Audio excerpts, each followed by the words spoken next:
గ్రామ ప్రజలందరికీ నా ధన్యవాదాలు. సో మీలో ఒక్కడిగా నన్ను భావించి మన తీర ప్రాంతంలో ఉన్నటువంటి అందరూ నా సక్సెస్ని, నా విజయాన్ని మీరు మీ సొంత విజయంగా భావించి నన్ను ఇంత దూరం పిలిపించి సత్కరించాలని చెప్పి భావించడానికి ఆ బంధుత్వం కావచ్చు, ఆ అభిమానం కావచ్చు, ఇంత దూరం నన్ను రప్పించినందుకు మీ అభిమానానికి అందరికీ పేరు పేరున కృతజ్ఞతలు.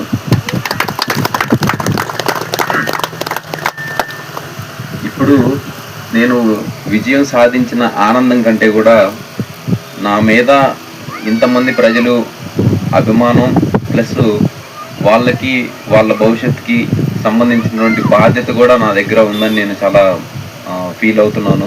సో ఆ బాధ్యతని నేను నా సాయశక్తిలో నిర్వర్తిస్తాను.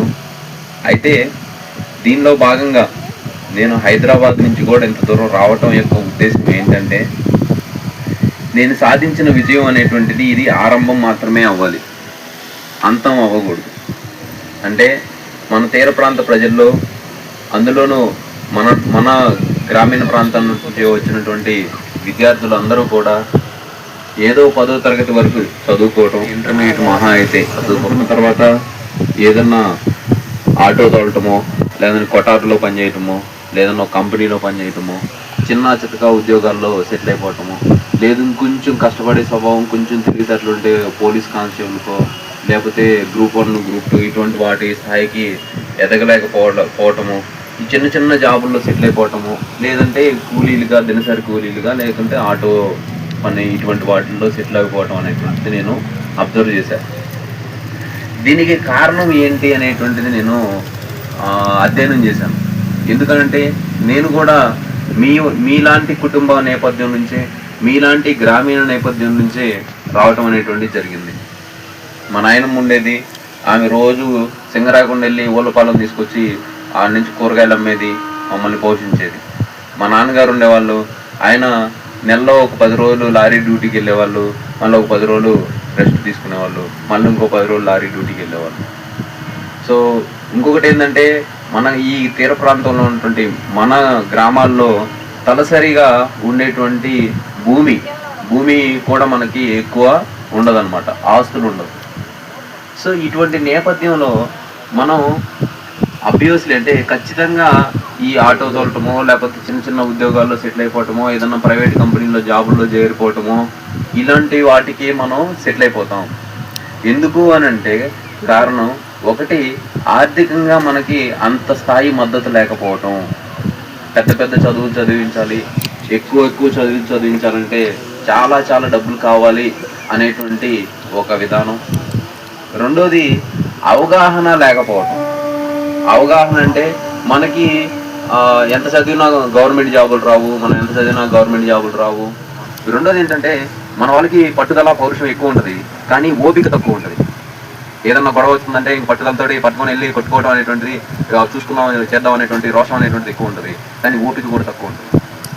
ఇలా రకరకాల కారణాల చేత అవగాహన లేకపోవడం, ఆర్థికపరమైనటువంటి మద్దతు లేకపోవడం, మరియు అదేవిధంగా ఓపిక అనేటువంటిది లేకపోవడం, వీటన్నిటికంటే కూడా సరైన గైడెన్స్, మార్గదర్శకం అనేటువంటిది. అంటే ఇప్పుడు ఈ ఊరు నుంచి మనం చీరాల వెళ్ళాలంటే ఏం చేయాలి? ముందు చిన్నగంజాం వెళ్ళాలి, దాని తర్వాత అక్కడి నుంచి ఇంకో రూటు, అక్కడి నుంచి అట్లా ఆ రూటు రైలు పట్టుకొని మనం చీరాల వెళ్తాం. అదే మీకు తెలియదు అనుకోండి, మిమ్మల్ని తీసుకుని వెళ్ళి ఒడిశాలోనో మధ్యప్రదేశ్లో పడేశారు, అక్కడి నుంచి మీ ఊరు ఈ చీరాల రమ్మన్నారు అనుకోండి, మీకు తెలియదు. అంటే అక్కడ వాళ్ళు ఏమన్నా అయ్యా ఎటు వెళ్ళాలి, నేను చీరాల వెళ్ళాలి, అయ్యా ఎటు వెళ్ళాలి, చీరాల వెళ్ళాలి అనేటువంటిది అడుగుతారు. ఇలా 4 రకాలైనటువంటి కారణాల రీత్యా మన ప్రాంతంలో ఉన్నటువంటి విద్యార్థులు మంచి ఉన్నతమైనటువంటి స్థానాలకి చేరుకోలేకపోతున్నారు. సో ఇప్పుడు నేను దానికి మంచి సొల్యూషన్, సమస్య చెప్పాను, ఇప్పుడు పరిష్కారం కూడా చెప్పాలి కదా. సో ఆ పరిష్కారం ఏంటి? ఒకటి, చదువుకోవాలి, పెద్ద సివిల్ సర్వీసెస్ సాధించాలి అంటే మనం ఎక్కువ లక్షలు ఖర్చు పెట్టాల్సిన అవసరం అయితే లేదు. ఎక్కువ లక్షలు ఖర్చు పెట్టాల్సిన అవసరం లేదు. కావాల్సింది కష్టపడేటువంటి స్వభావం, పట్టుదలతోటి మనం ఇది సాధించాలనేటువంటి కష్టపడేటువంటి స్వభావం. దాని ద్వారా ఏమవుతుందంటే, మన చిన్న కాలేజీలో చదివిన, ఇప్పుడు నేను మా నాన్న ఇంగ్లీష్ మీడియం స్కూల్లో చదివిపోయమంటే, మా నాన్నగారు ఆయనకి ఆర్థికంగా అంత మద్దతు లేదని చెప్పేసి నన్ను తెలుగు మీడియం స్కూల్లోనే చదివించడం జరిగింది. కానీ ఇంగ్లీష్ రాదని నేను గమ్ముగా ఉండలేదు, ఇంగ్లీష్ని నేర్చుకోవడం జరిగింది. ఇంగ్లీషు నేర్చుకోవడం జరిగింది. అది ఎట్లా స్వయం కృషి, ఒక 4 టీచర్స్ అడగటమా, పుస్తకాలు చదవటమా, ఇటువంటి అన్ని చేయడం జరిగింది. పెట్టాలి, లక్షలు ఖర్చు పెట్టాలి, చదివించాలంటే అని చెప్పి అనుకుంటాం. ఆ విధమైనటువంటి అపోహ పెట్టుకోవద్దు. ఈరోజు ప్రభుత్వ పాఠశాలలో కూడా ఇంగ్లీష్ మీడియం అనేటువంటిది ఉంది. ప్రభుత్వ పాఠశాలలో కూడా ఇంగ్లీష్ మీడియం అనేటువంటిది ఉంది.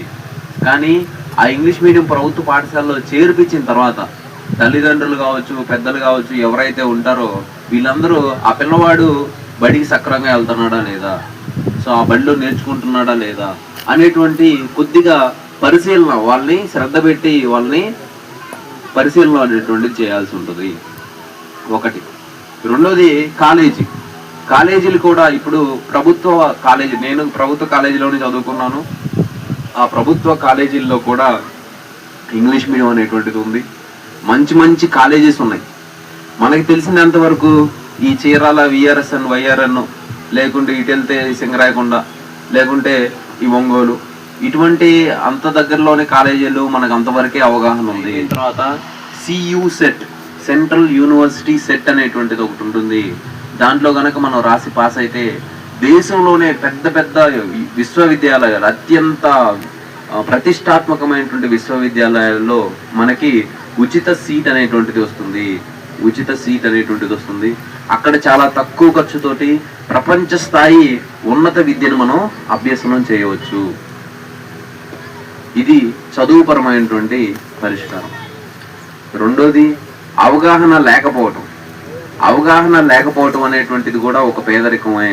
ఎందుకు అనంటే మీ దగ్గర లక్షలు, కోట్లు, 100 ఎకరాలు భూములు ఉన్నా కానీ మీరు ఒక మంచి ఆఫీసర్గా అవ్వాలి అంటే ఎలా అవ్వాలి, అసలు ఆఫీసర్ అవ్వటం అనేటువంటి మార్గం ఏంటిది అనేటువంటి తెలియకపోవడం కూడా ఒక పేదరికమే. కాబట్టి ఆ అవగాహన అనేటువంటి దాన్ని నేను మన అన్ని గ్రామాలు, ఈ తీర ప్రాంతంలో ఉన్నటువంటి అన్ని గ్రామాలని ఏకం చేసి ఒక వాట్సాప్ గ్రూప్ని క్రియేట్ చేసి మన యువత అందరికి ఎవరైతే ఉంటారో వాళ్ళందరినీ దానిలో భాగస్వామ్యంగా చేసి ఇలాంటి సంవత్సరానికి ఒకసారి ఇటువంటి సభల్ని లేకుంటే ఏదైనా కార్యక్రమంలో వచ్చి నేను ఆ అవగాహన అనేటువంటిది కల్పించేదానికి గ్రామ పెద్దలు, అదేవిధంగా మనలో ఉన్నటువంటి విద్యావంతులు, అదేవిధంగా మంచి ఉన్నత స్థానాల్లో జాబుల్లో ఉన్నటువంటి వాళ్ళందరి సహకారం తీసుకొని ఆ అవగాహన కార్యక్రమం కూడా మనం నిర్వర్తించుకున్నాం. రెండోది. మూడో దాని విషయానికి వచ్చినట్లయితే గైడెన్స్, మార్గదర్శకం.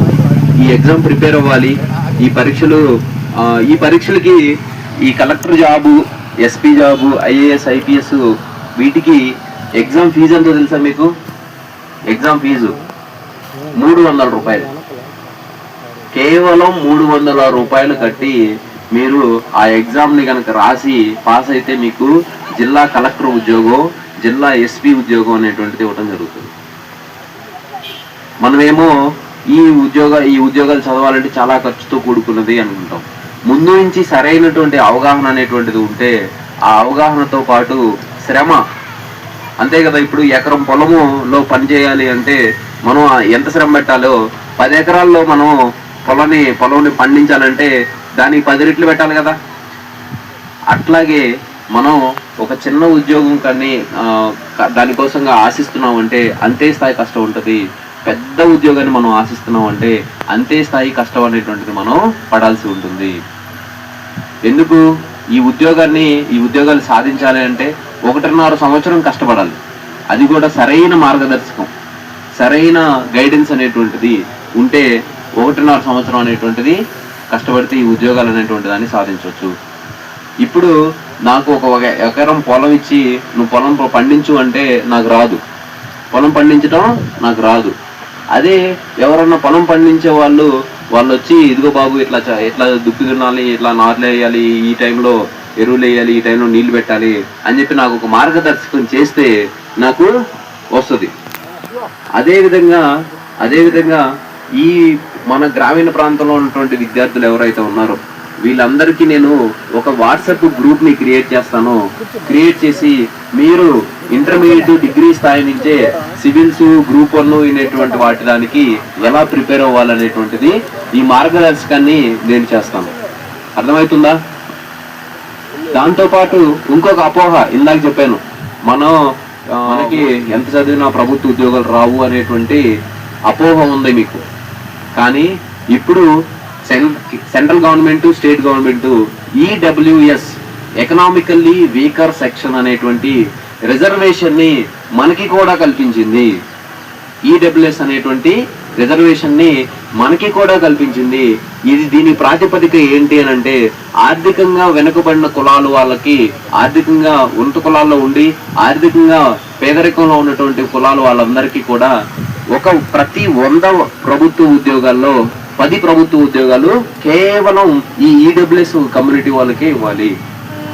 నేను ఖచ్చితంగా చెప్పగలుగుతా, మన గ్రామీణ ప్రాంత ఈ ప్రజలందరూ కూడా ఈడబ్ల్యూఎస్ రిజర్వేషన్ కి 100కి 100% అర్హులుగా ఉన్నారు. ఆ సర్టిఫికేట్స్ ఎలా తెచ్చుకోవాలి, దాని క్రైటీరియా ఏంటి, ఇవన్నీ కూడా నేను గ్రామ పెద్దలకి, అదేవిధంగా గ్రామంలో ఉన్నటువంటి విద్యావంతులకు వాళ్ళకి నేను చెప్తాను.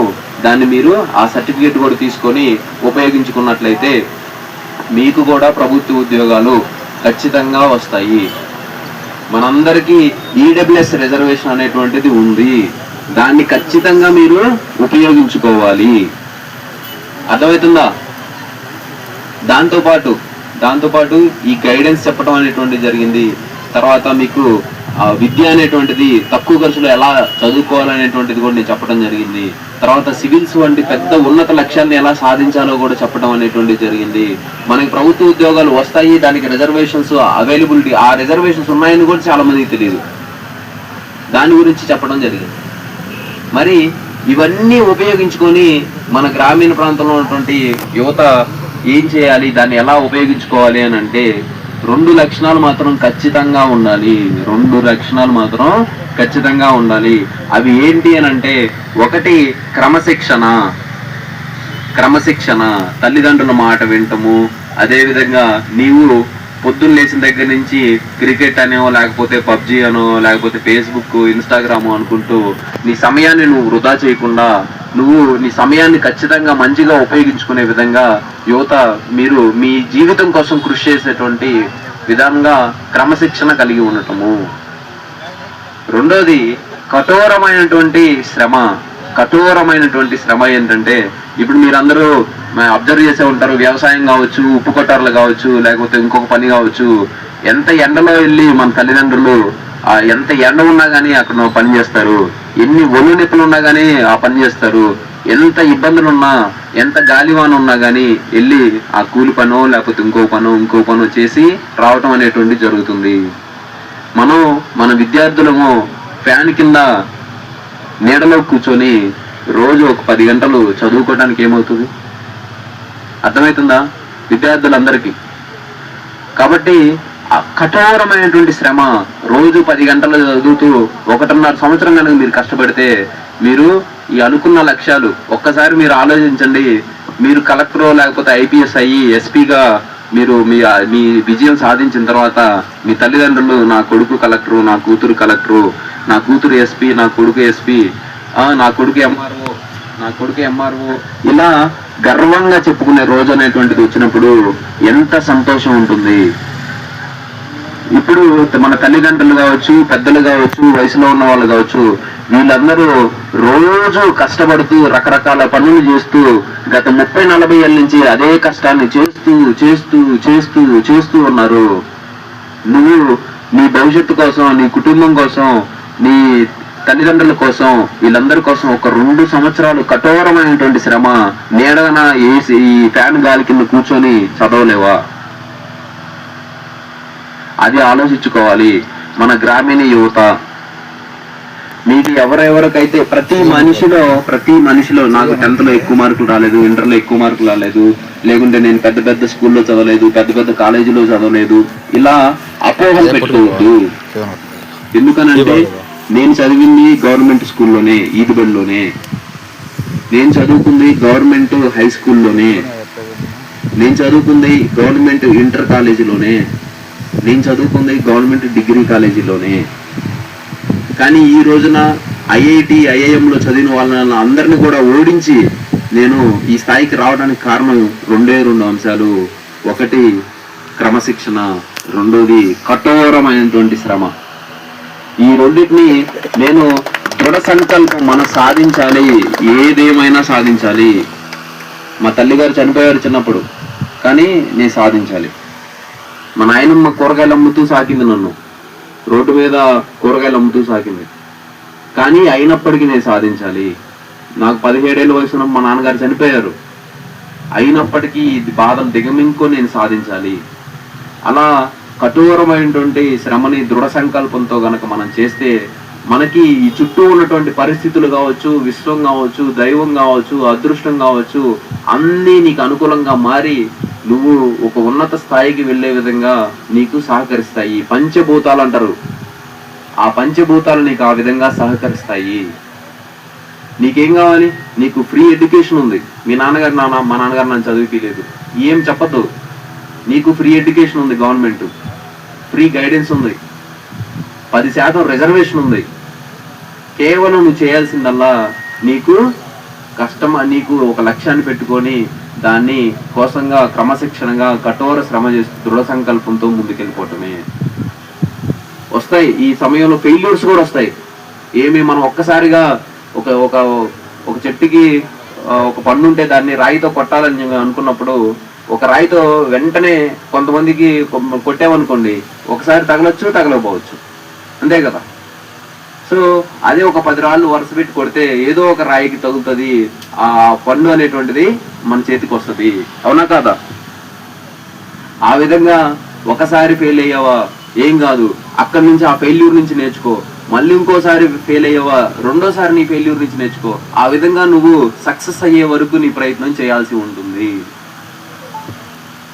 ఆ విధంగా తల్లిదండ్రులు, ఇప్పుడు విద్యార్థులు ఏం చేయాలనేటువంటి చెప్పాను, ఇప్పుడు తల్లిదండ్రులు ఏం చేయాలో కూడా చెప్తాను నేను. తల్లిదండ్రులు ఏం చేయాలి అనేటుంటే, అంటే మా నాయనమ్మకి చదువు లేదు, ఆమెకి ఎంతవరకు తెలుసు అనంటే ఒక కూరగాయల వ్యాపారం చేసి ఇంటిని పోషించుకునేంత వరకు జ్ఞానం తెలుసు. నేనేం చేసామనంటే పుస్తకాలు తీసుకొని వచ్చి కూర్చొని పొద్దున్న నుంచి సాయంత్రం రాత్రి పొద్దుపోయే వరకు కూడా పుస్తకాలు తీసుకొని చదువుతానే ఉండేది. మా నాయనమ్మ వచ్చి వీడికి పిచ్చి పట్టింది, ఈ పుస్తకాలు పట్టుకొని ఉదయం నుంచి సాయంత్రం ఏడా కూర్చుంటున్నాడు, వీడికి ఇంకో పని నేర్చుకోవాలి, వీడు ఏదో పని నేర్చుకుంటేనే కదా కుటుంబం గడిచేది అని చెప్పి మా నాన్నతోటి వాగ్వాదం పెట్టుకునేది, నన్ను అరిసేది.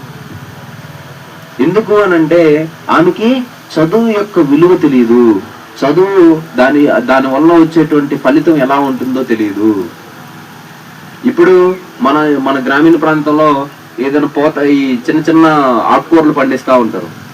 మనం ఆకుకూరలు, గోంగూరలు, తోటకూర ఇవన్నీ విత్తనాలు వేసినప్పుడు 10 నుంచి 15 రోజుల్లోనే మనకి ప్రతిఫలం, పంట అనేది వస్తుంది, అవునా? ఈ ప్రతిఫలం వస్తుంది. అది వరేస్తే కనీసం 3 నెలలు పడుతుంది, అవునా? అదే ఒక చిన్న మామిడి చెట్టు వేసారు అనుకోండి, మీరు మామిడి చెట్టు వేస్తే కనీసం 5 సంవత్సరాలు పడుతుంది.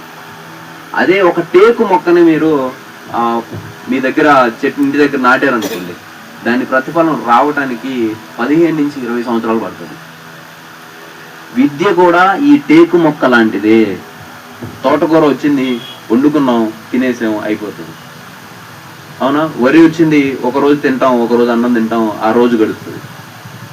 అదే మీకు మామిడి పండు దొరికింది, మామిడి పండు ఆ కాయలు ఒక 3 నెలలు వస్తాయి, అవునా?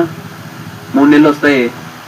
అదే ఒక టేకు మొక్క అనుకోండి, ఆ టేకు మొక్క యొక్క విలువ చాలా ఎక్కువ ఉంటుంది. ఆ టేకు మొక్క నుంచి వచ్చినటువంటి కలపతో చేసినటువంటి ఒక కుర్చీ కావచ్చు, టేబుల్ కావచ్చు, మంచం కావచ్చు, అది మీ తరం కాదు, తర్వాత తరం కాదు, తర్వాత తరం కూడా మీ ఇంట్లోనే ఉంటుంది. అర్థమవుతుందా? ఆ విధంగా చదువు అనేటువంటి దాని ఫలితం వెంటనే రాదు, కానీ ఆ చదువు యొక్క ఫలితం అనేటువంటిది వచ్చిన క్షణాన మీరు మీ జీవితం అనేటువంటిది విప్లవాత్మకమైనటువంటి మార్పులు జరుగుతాయి. ఒకప్పుడు నేను ఒక సర్కిల్ ఇన్స్పెక్టర్ సిఐ గారిని కలవాలంటే కూడా 2 రోజులు 3 రోజులు వెయిట్ చేయాల్సిన పరిస్థితి. హెచ్ఆర్ఏ హౌస్ రెంట్, ఇంటికి అద్దెస్తుంది గవర్నమెంట్ ఒక ప్రతి ఎంప్లాయీకి. దాన్ని నేను మూవ్ చేయించుకోవడానికి కూడా ఎస్పీ గారి దగ్గరికి పోవడానికి ఆ ఇన్స్పెక్టర్ గారి చుట్టూ 3 రోజులు 4 రోజులు తిరిగిన పరిస్థితి. ఈ రోజున నేను ఐపీఎస్ అయిన తర్వాత నా కింద 50-60 మంది ఉంటారు అటువంటి వాళ్ళు.